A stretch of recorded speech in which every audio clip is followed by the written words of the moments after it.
Bwebale nnyo Carol Nakibuule bwe tweyongerayo nga bannamitiana balindirira omulabirizi omujja.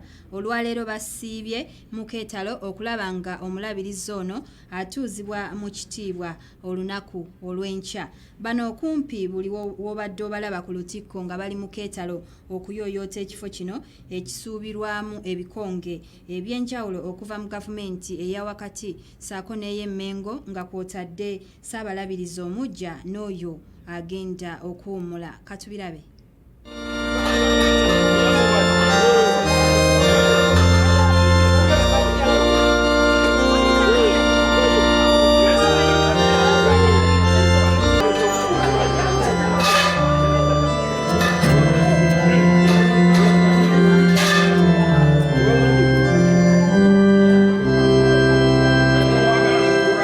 Enteekateeka z'omukolo zitambula bulungi era abantu bali mu keejaago bali mu kudde eno badde eri olw'essanyu n'embeera yonna embeera nnungi ddala ku mukolo gw'enkya okubeera nga tuuza omulabirizi ow'omukaaga mu bulabirizi buno obw'emityana era ntukunga era nkoowola abaawa n'abaawa okubeera nga mujja banange mujje abakatuliki abasiraamu bapentekosto churches mwenna mujje omulimu guno ogw'okutuuza omulabirizi temugusubwa kubanga tulina essanyu lingi nnyo.